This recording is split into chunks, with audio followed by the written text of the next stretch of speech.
Have you ever wondered why a single thought of someone can stir your soul, and why, without a word, they suddenly appear in your life again, missing you, yearning for you? There exists a secret most never speak of, a sacred art hidden not in the external, but in your own inner speech. Yes, inner speech, manifestation, mental conversation, and law of assumption, love. These are not poetic ideas, but forces that sculpt the very fabric of your life.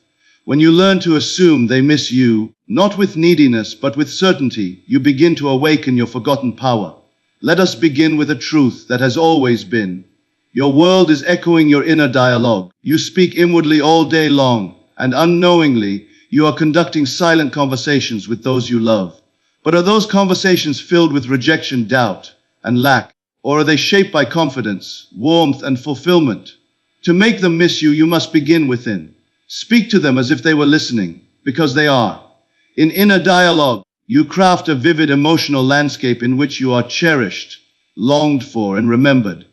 Do not wait for the world to tell you they miss you. Tell yourself they do, and believe it. Now, step deeper into this mystery. You are not only manifesting a response from another, you are awakening a version of yourself who is already loved, already remembered, already desired. When you shift into the state of being missed, when your inner talk reflects that truth, you become magnetic. This is not fantasy.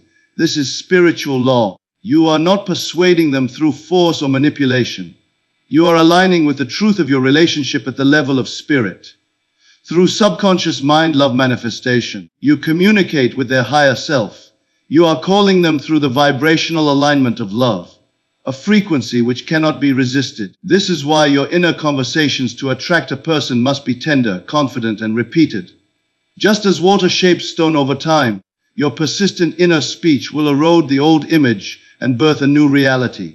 Speak to them in imagination. Hear them saying, "I miss you, I've been thinking about you, I can't stop remembering our moments." Allow these spiritual techniques to attract someone to become your inner discipline. Each morning, each night, let your mental conversation be rich in feeling. Feel the warmth of their voice, the smile on their face, the yearning in their words. Let these thoughts assume the fulfillment. You are not bound by physical absence. You are not chained by current appearances. Through the power of inner conversations, you reshape your destiny. No text message is needed. No, only silence, stillness, and certainty. This is the how to manifest love using thoughts. You assume the end. You live as if it is already done. You hold no grudge, no doubt. You believe, and so it becomes. Your love is not lost. It is waiting in the invisible realm for your inner speech to call it forth. So speak boldly, repeatedly. For the word is with you, and the word was always the beginning. Man's word is his wand. What he speaks in the secret places of his own soul becomes law over his affairs. Few realize that the voice within, the ceaseless chatter of thought, is the brush painting the canvas of destiny. Words, whether spoken aloud or in the quiet of the mind, are not idle. They are divine instruments of manifestation, and they carry within them the seed of harvest. When you speak inwardly, you are not simply remembering or imagining, you are creating. The subconscious mind, ever obedient, does not argue or reason. It accepts the impressions given to it by inner speech as true, and then acts upon them without fail. It is the fertile soil of the spirit, receiving every word as a seed and working tirelessly to bring that word into form. The soil does not care whether the seed is of a rose or a thorn. It simply grows what is planted. So it is with the inner speech of man. If he speaks of lack, he will see it bloom in his life. If he speaks of love, harmony, and power, these shall be his portion. The spiritual law is exact. What a man thinks in his heart, so is he. But thought alone is only part of the mechanism. Speech, especially inner speech, is the method by which thought is impressed upon the creative mind. To think with emotion and speak within with feeling is to carve your path. Every word spoken in silence is heard by the universe as clearly as if it was shouted from a mountaintop. There is no such thing as a secret word. The secret chamber of the mind is open to all spiritual forces, and what is decreed there shall come to pass. One must then become the guardian of his inner world. He must watch his conversations with others within his own mind. Many people speak kindly to the faces of those they love, yet in private they rehearse arguments, relive betrayals, and harbor silent complaints. They do not realize they are binding themselves with cords of their own making. The inner argument becomes the outer conflict. The imagined betrayal becomes the actual rift. The whispered complaint becomes the thunder of discord. The wise person cleanses the temple of his mind before ever lifting a finger in the outer world. He begins by listening to the chatter within. Is it affirming his desires or contradicting them? Is he repeating words of joy, faith, and abundance, or echoing phrases of fear, worry, and loss? To transform his life, he must transform his inner speech. No progress can be made by changing the outer world while the inner world remains unchanged. Suppose a person wishes to be missed, to be thought of, to be longed for. What must he do? Not chase, not plead, not beg in desperation. Instead, he must sit still and speak the truth in his heart. He must imagine the beloved saying, "I cannot stop thinking about you," and then respond inwardly with love and ease. These silent exchanges become real. They are picked up by the other person's spirit. Communication in the invisible always precedes contact in the visible. There is a spiritual wire connecting every soul. Inner speech is the current that sends the message through. If you believe they are forgetting you and repeat it often inside your mind, you will be forgotten. If you declare with confidence, "They miss me," and hold to that word with unwavering faith, then you have planted the seed. It must grow. You need not wonder how. The how belongs to the spiritual laws which move in mysterious and unstoppable ways. The tongue, even when silent, holds the power of life and death. Many have unknowingly cursed their lives by repeating inwardly words of fear such as, "They've moved on. I was never enough. I'll never hear from them again." These are not harmless thoughts. They are decrees made in the court of the subconscious. The judge does not question. It only executes. Change the verdict by changing the words. Speak only that which you desire to manifest. There is no time in spirit. If you have been speaking the wrong words for days, months, or even years, you can reverse the effect now. Begin anew. Say, "They long for me as I long for them. My voice echoes in their mind. My presence fills their heart." Speak it not once, but daily and with full authority, for your word is law. You must believe your voice holds the scepter of dominion, and the universe shall bow to it. Do not be discouraged by appearances. The outer world is only a delayed echo of past speech. Keep the new word on your lips, and the new image will appear. Persistence is the secret key. As one who waters a seed does not dig it up daily to check its progress, you must trust the process. Keep speaking the word. Keep the vision alive. Trust that unseen forces are at work. All relationships are formed and reformed in the invisible realm before they take shape in the visible.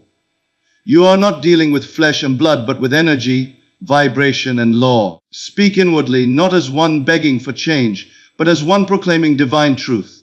You are not commanding another's will. You are commanding your own inner world. And by the law of reflection, the outer must mirror the inner. Let every word within you be spoken with love, with faith, and with authority. You are the master craftsman of your experience, and your inner speech is the tool by which you sculpt the destiny you desire. Guard it, use it wisely, and know that your word, silent though it may be, is never without power.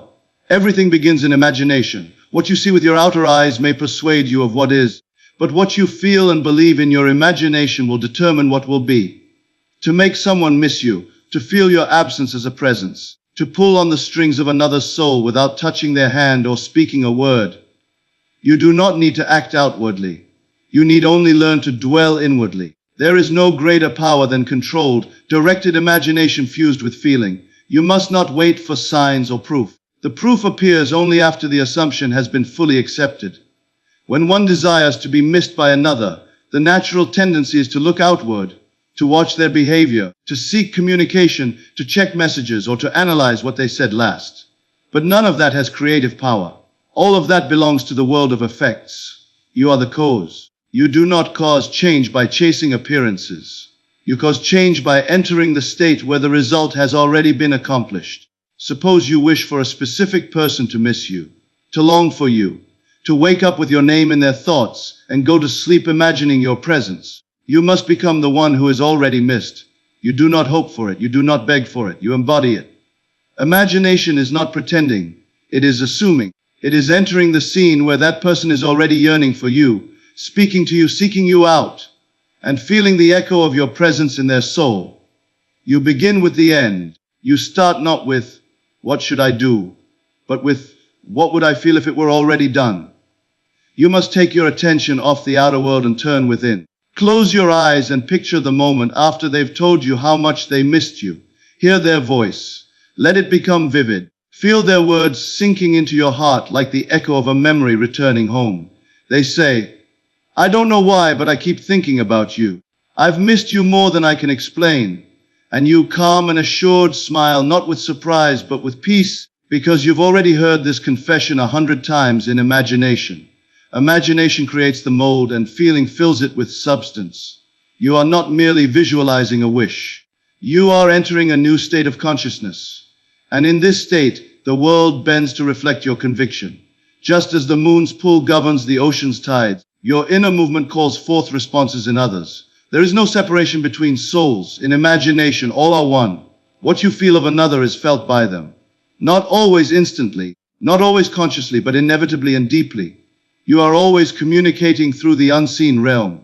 Therefore, to make someone miss you, you must first stop missing them in a way that affirms lack.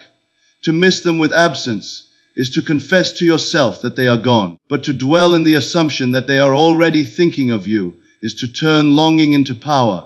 The secret is not in thinking about them. It is in imagining that they are thinking about you over and over again, with intensity, with warmth, with a pull that they cannot escape. You may sit in a chair in silence and repeat their name with love. And then, in stillness, hear them say yours in return. You may imagine receiving a message from them, not with desperation, but with the cool confidence of someone who knows it was always coming. You may walk through your day as though you've already heard from them. That is how you collapse time. That is how you bring the unseen into visibility. The imagination must be saturated with feeling. There is no creative power in detached, cold thought. You must feel the truth of the thing imagined. If the mind is restless, if the body is anxious, simply relax. Breathe, sink into the quiet chamber of your being. There, in the silence, you speak the words you long to hear. You don't wait for them. You create them. You hear them say, "I haven't been able to stop thinking about you. I miss you deeply." You accept it. You don't reject it as fantasy. You don't ask when it will happen. You let it be now. Now is the only creative moment. Persist in this inner assumption. Return to it as often as needed, especially when the outer world tempts you to doubt. If you see signs that contradict your assumption, you do not react. You reaffirm your state. You say, "No, I already know. They miss me. They are remembering me this very moment." The longer you dwell in this state, the more the universe reshapes itself around you. Even if nothing appears to change, even if days go by, understand that the seed has already been planted. The moment you accepted the end in imagination, the process began. Circumstances, people, events, all of it is shifting to fulfill your inner decree. You do not need to interfere. You do not need to beg or push. You need only remain faithful. You are not trying to force another to act against their will. You are awakening a deeper reality, the reality that all things are possible to the one who imagines rightly. That person whom you love, that soul you wish to reach, they are not far. In spirit, they are beside you. And when you speak to them in the language of feeling, they hear. This is how you make someone miss you. Not through struggle, not through obsession, but through stillness, certainty, and sustained imagination. You assume they do. You live as though it were true. And the truth established in your mind will unfold in the world, for nothing can resist the power of a sustained inner state. The conversations you hold in silence are not as private as you imagine. They are not fleeting thoughts lost in the air. They are living patterns of energy, silently echoing through the unseen corridors of consciousness. And they return to you clothed as events, words, and behavior from others. Every relationship in your life is a mirror of these mental conversations. What you say within yourself about another, whether in love, fear, resentment, or desire, is exactly what the other begins to express toward you, often without knowing why. To change a relationship, you must not look first to change the other person. That is the error of the outer-minded. The wise understand that others are not fixed beings, but fluid mirrors, reflecting your internal state of assumption. An assumption is always established and reinforced through the most overlooked creative power of all, inner speech, your mental dialogues, every word you speak within. Each sentence you rehearse about how someone treats you, what they think of you, or how they feel about you, is planting a seed in the fertile soil of the subconscious. That soil is never passive. It is listening. It is recording. And most importantly, You may speak kindly to someone's face, yet inwardly complain, criticize, or fear their rejection. This creates a double message, while the mouth blesses. And it is the mind's verdict that shapes reality. You may say, I love them and wish them well, yet inwardly whisper, they never prioritize me. They are pulling away. I am always left behind. That is the true command, and the outer world will obey it. Begin now to observe your inner speech. Notice the silent scripts you repeat about those closest to you. Are you speaking as the version of yourself who is already loved, respected, and adored? Or do you secretly affirm lack, mistrust, and resentment? These subtle assumptions become the blueprint of every interaction. What you say mentally, they say back emotionally. It does not matter if the person is near or far, awake or asleep, aware or unaware. Your mental conversations are reaching them. Suppose you feel neglected or forgotten by someone you love. Instead of outwardly demanding their attention, go within. Sit quietly and construct a new conversation. Hear them say, I've been thinking of you constantly. I want you in my life. Do not argue with this new voice. Accept it, believe it, feel its truth. And then allow it to replay in your mind like a sacred melody. That conversation will begin to shape their feelings, their moods, their decisions. Because in consciousness, there is no separation. You are always having conversations with others, even when alone. These conversations can uplift or destroy. They are the invisible architects of your future. Every time you mentally replay an argument, you are not letting it go. You are re-energizing it. Every time you mentally defend yourself, explain yourself, or hope to be understood, you are keeping the problem alive. But when you revise the inner script and speak only what you desire to hear, you begin to collapse the old reality and form a new one. A woman once believed her partner no longer loved her. She saw distance, silence, and coldness. Instead of confronting him outwardly, she turned inward and changed the conversation. She heard him say, you mean more to me than you know. I've just been lost, but I want this. She heard it until she wept, not from longing, but from recognition. Within days, his behavior changed without explanation. He echoed the very words she had impressed upon her imagination. Why? Because she had spoken them in the only place that creates. Within. This law works both ways. You cannot speak negatively about someone in your mind and expect love to blossom. You cannot mentally accuse them of being distant, dishonest, or cold, and then be surprised when they fulfill that role. Every judgment you silently make is an assignment. You give it, and they carry it out. But when you speak peace, forgiveness, and love, whether or not they appear to deserve it, you create a new path. You set the tone of the relationship, not by their actions, but by your inner decrees. You may say, yet realism is a trap of the senses. The spiritual law does not conform to outer evidence. It transforms it. If you want a different experience with someone, you must be willing to imagine something better and more beautiful. Not once, but persistently. Not just when you're inspired, but especially when you're tempted to fall into the old script. Each time you choose a new mental conversation, you are selecting a new future. You are not changing them. You are changing your concept of them. And because they live in your world, they must shift to match the new pattern. That is the hidden power of relationships. They are all governed by your unseen assumptions. Speak kindly within. Speak the desired end. Speak with confidence, not desperation. Imagine the conversations you want to have, and have them inwardly until they feel real. Let them soothe you, energize you, and settle into your subconscious as normal. When that happens, the outer will conform. You are never at the mercy of how others treat you. You are only at the mercy of how you speak to yourself about them. Change the conversation, and the character they play in your life will change. The words spoken in silence are heard in secret, and your Father, which sees in secret, rewards you openly. Let every inner word be a declaration of love fulfilled, not a memory of pain repeated. For relationships, like all things, are shaped first in the invisible, and then brought forth into form. There is a version of every person you know that exists beyond their name, beyond their body, beyond the changing waves of mood and memory. This version is not governed by ego, not ruled by time or space. It is the essence, the eternal, the unfiltered soul self. When you speak within, you are never addressing the personality. You are communing with that higher self. And this higher self always hears, always responds, always reflects back to you the nature of your own consciousness. It is foolish to believe that communication is limited to words spoken by the mouth or messages sent across a screen. True communication takes place on the unseen level, in silence, in imagination, in feeling. When you direct your inner dialogue toward the higher self of another, you bypass confusion, defense, and resistance. You go straight to the source. You do not argue. You do not plead.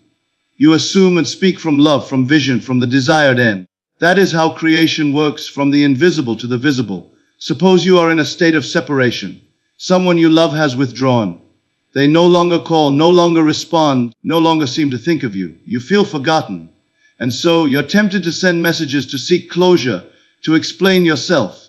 But that is not the way. The outer self you once knew may be closed, distracted, even indifferent.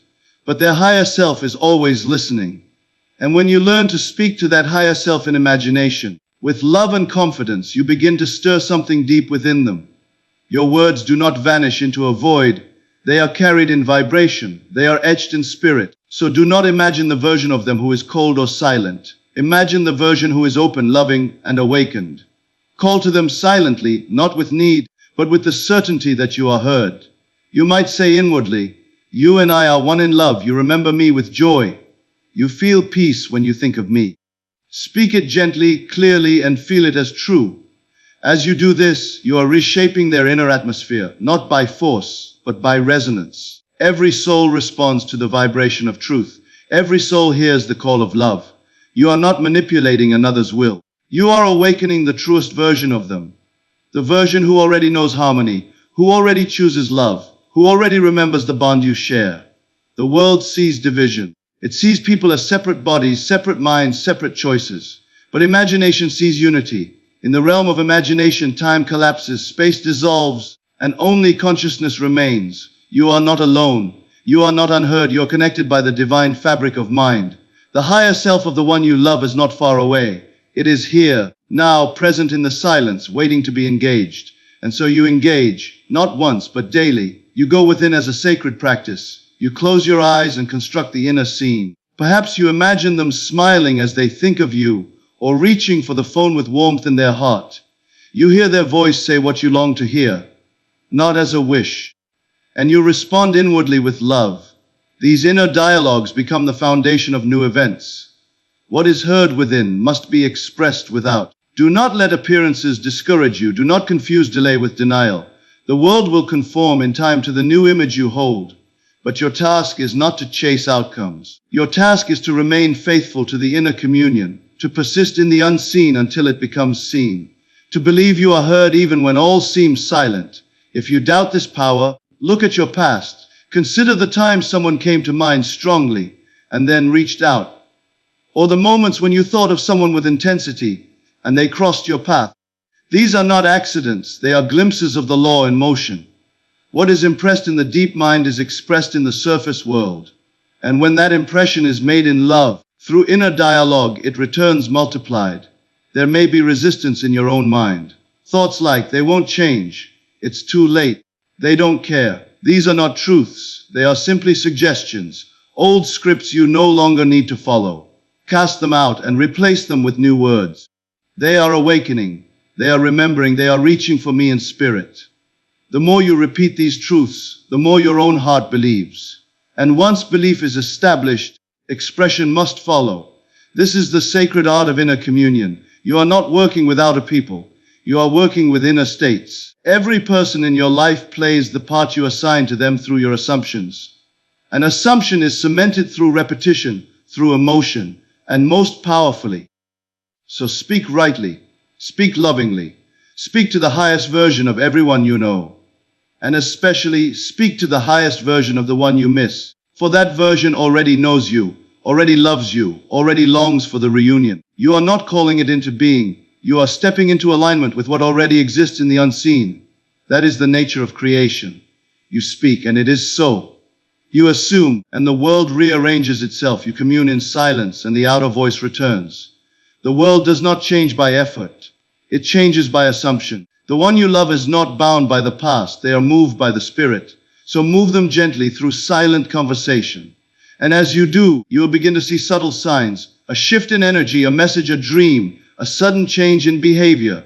These are not coincidences. These are echoes of the dialogue you held in faith. So speak, often, gently, boldly. Speak to the version of them who already loves you, and let that version become the reality you dwell in. For the spoken word, even when spoken in silence, holds within it the power to resurrect all things. The only relationship you ever truly need to transform is the one you hold with yourself. Every person who enters your life, every word they speak, every gesture they offer or withhold, all of it flows from the secret image you hold of who you are. You do not attract love by chasing it. You do not receive affection by begging for it. You receive it by embodying it. And you embody it by assuming a new concept of self, one who is already loved, already chosen.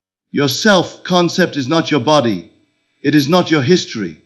It is not the memory of old heartbreaks or past failures. Your self-concept is the deep inner state you occupy, silently and habitually, throughout the day.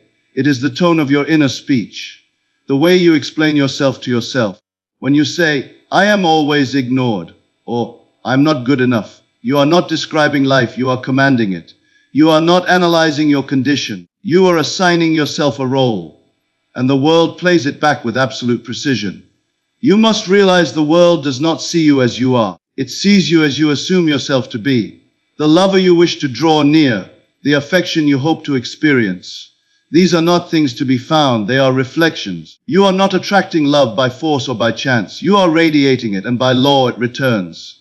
If you feel unworthy, uncertain, or invisible, then your world will echo that belief. But the moment you revise your concept, the moment you declare, I am the one who is always chosen, always remembered, the world begins to shift to accommodate that new truth. This is not vanity, this is creation. To love yourself is not arrogance. It is alignment. You cannot pull someone into your life through need. Need repels, it vibrates lack. You cannot walk into a room longing to be seen and still expect to be the magnetic center. But if you enter with the feeling that, I am loved already, then that inner declaration shapes the outer response. This is not pretense. This is spiritual law. The question is not, how do I get them to love me? But rather, what version of myself must I be to receive the love that is already mine? You must choose that version, the one who is adored, the one who is valuable. And you must live from that version, not merely visualize her, not merely affirm her in front of a mirror. You must embody her in stillness, in silence, in thought, and in tone. You must wear her like a second skin. You are not waiting for someone to come prove your worth. You are proving it to yourself by assuming it is done. You say, I am loved now, not I will be, not hopefully someday, but now. And you hold that truth until it feels like home. When it does, the outer world must bow to it. People often think their partners change, or that new lovers appear by surprise. But nothing ever begins on the outside. That new attention, that new text, that sudden softness in their voice. It began the moment you shifted your identity. It was not chance. It was reflection. The one you used to chase now chases you. The one who ignored you now studies your every word. Why? Because you no longer believed yourself to be unwanted. You crossed the invisible threshold from, why don't they love me, to, I am the embodiment of love itself.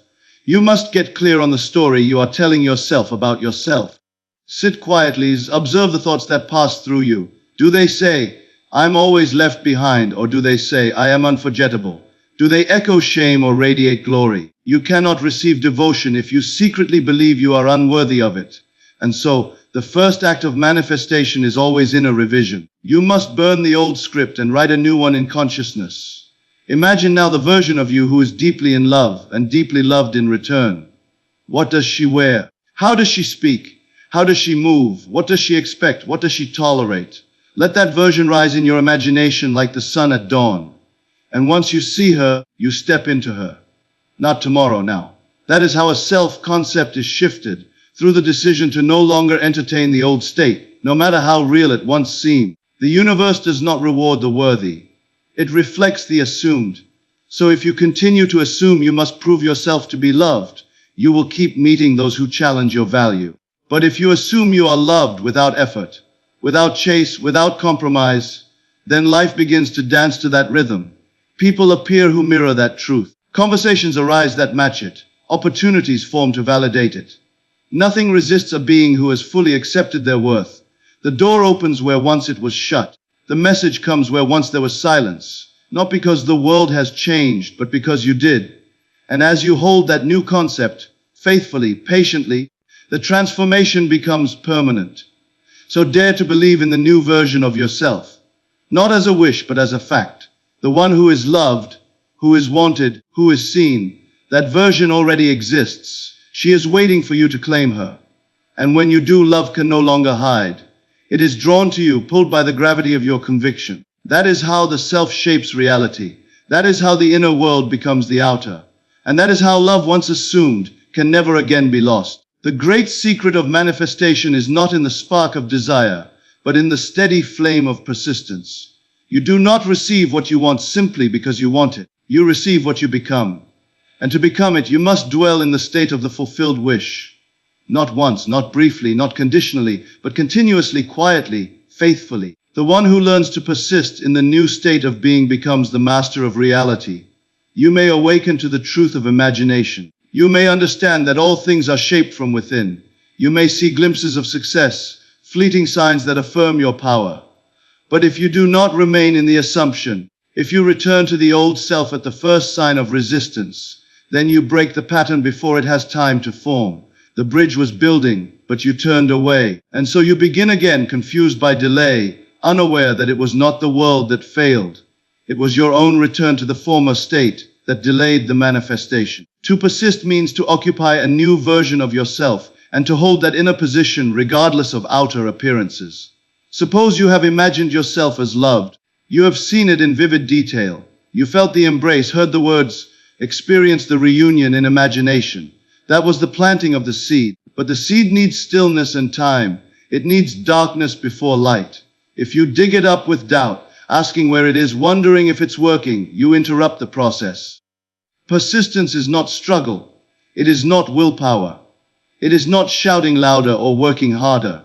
It is silent inner certainty. It is the refusal to be swayed by what appears before the senses. You may be surrounded by contradiction. The person you love may remain silent.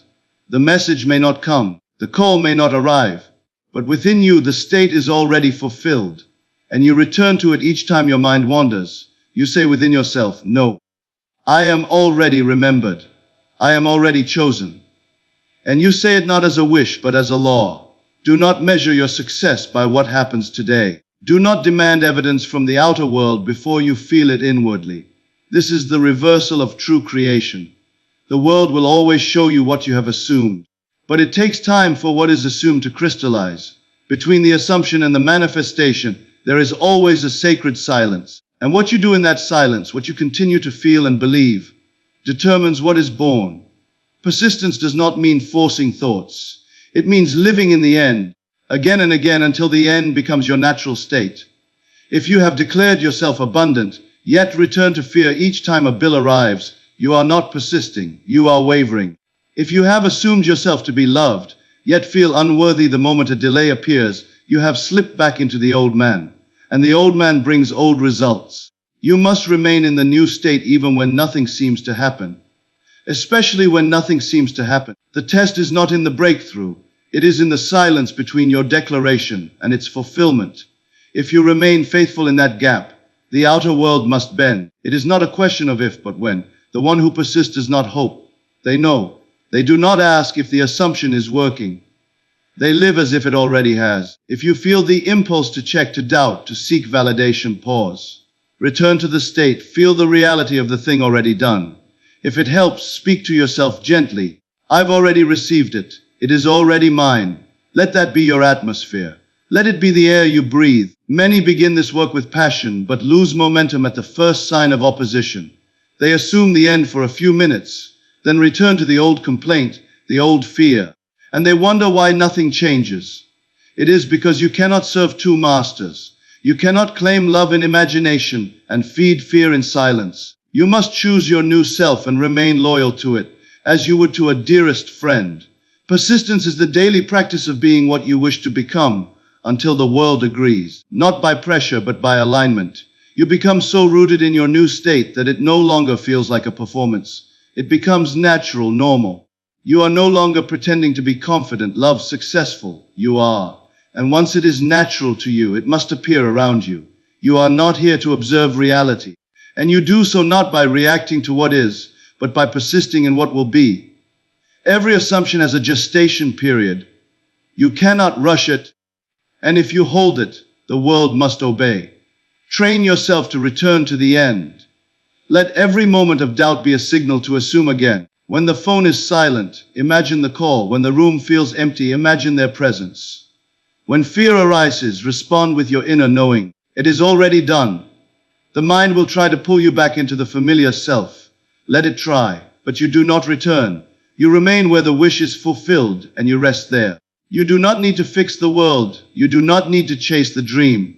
You only need to persist in the state of being the one for whom it is already true. And when you do, chases you, it comes not as surprise, not as reward, but as reflection. So choose now. Choose the state, choose it again tomorrow. And again when nothing has changed. And again when everything tells you no. That is the way, that is the art, that is the secret. The world belongs to the one who persists. You were never meant to seek outwardly for the things you desire. You were meant to become the one who already has them.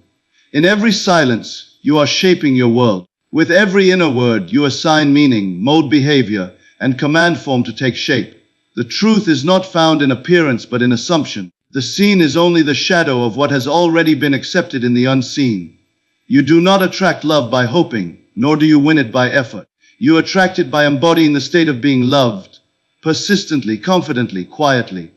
The inner speech you offer, the mental conversations you rehearse, the identity you wear when no one is watching. These are the hidden architects of your fate.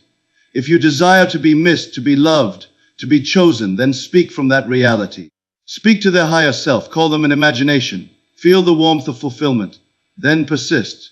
Let no outer contradiction pull you back into doubt. Let no delay convince you to return to the former self. Hold your new concept as sacred. Rest in it. Let it become familiar. You are the center of your universe. You are the one who declares the law of your experience. Everything begins within, and everything bends to the one who will not waver in their inner knowing. So assume the end. Speak from it, and persist in it until the world itself proclaims what you have already whispered in the silence. For imagination, when sustained, is the womb of all creation, and the one who remains faithful to the unseen shall witness it made flesh.